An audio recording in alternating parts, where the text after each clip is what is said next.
मित्रों नमस्कार। Parameter of law के इस चैनल में मैं आपका मित्र रिटायर्ड जज अशोक शर्मा आपका हार्दिक अभिनंदन करता हूं।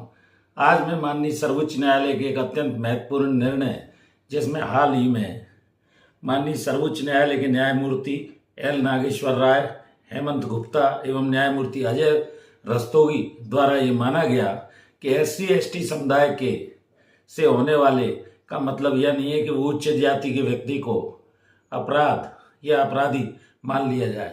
और सुप्रीम कोर्ट की इस महत्वपूर्ण टिप्पणी का कारण यह था कि वो मामला SC/ST एक्ट के तहत माननीय सर्वोच्च न्यायालय तक गया। उन्होंने ये पाया कि SC/ST से संबंधित किसी भी व्यक्ति के खिलाफ घर की चार दीवारी के अंदर जहां कोई विटनेस उपस्थित नहीं है और किसी गवाह की अनुपस्थिति में की गई अपमानजनक टिप्पणी अपराध की श्रेणी में नहीं आती है। इस मामले में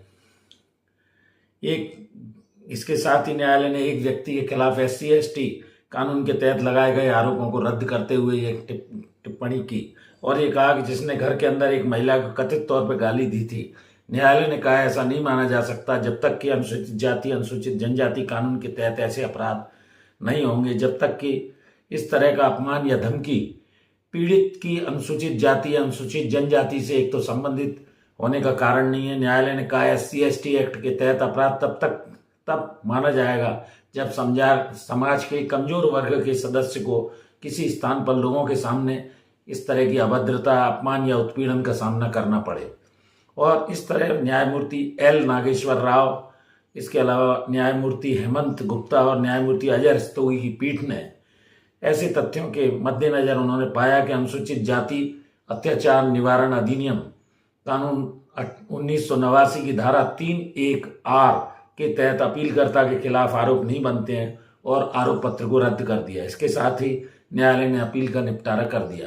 तो ये एक अत्यंत महत्वपूर्ण निर्णय जो समाज के सवर्ण लोगों के लिए SC/ST समुदाय से होने का मतलब केवल यह नहीं कि उच्च जाति के व्यक्ति को अपराधी मान लिया जाए। ऐसा कहते हुए इस मामले में ये महत्वपूर्ण निर्णय पारित किया है। सुप्रीम कोर्ट ने कहा SC/ST एक्ट जो अनुसूचित जाति जनजाति से के व्यक्ति हैं कि जानबूझकर प्रताड़ना नहीं हो तो SC/ST एक्ट लागू नहीं होगा। और सुप्रीम कोर्ट ने कहा शिकायतकर्ता के SC/ST समुदाय से होने का मतलब यह नहीं है कि उच्च जाति के व्यक्ति को अपराधी मान लिया जाए। उच्च जाति वर्ग के ये भी अधिकार है, किसी भी सूरत में एक्ट का दुरुपयोग नहीं होना चाहिए। और इस तरह ये महत्वपूर्ण निर्णय दिया है जो समाज के उन वर्गों के कार्य का है जिसमें SC/ST एक्ट के तहत कई बार झूठी रिपोर्ट दर्ज करा दी जाती है, समाज के प्रतिष्ठित वर्ग को अपमानित किया जाता है। ये उन लोगों के लिए अत्यंत महत्वपूर्ण टिप्पणी माननीय सर्वोच्च न्यायालय ने दी है, तो इसे आपको जानना चाहिए। जुड़े रहिए इसी तरह की जानकारी के लिए पैरामीटर ऑफ लॉ चैनल से। मैं छोटे छोटे वीडियोस के माध्यम से आपकी कानूनी जानकारी को बढ़ाने का प्रयास कर रहा हूं। आपका भरपूर स्नेह मिल रहा है, इसके लिए हृदय से आभारी हूं। इस वीडियो में यहीं तक, फिर मिलते हैं नए वीडियो के साथ। Thank you for watching this video.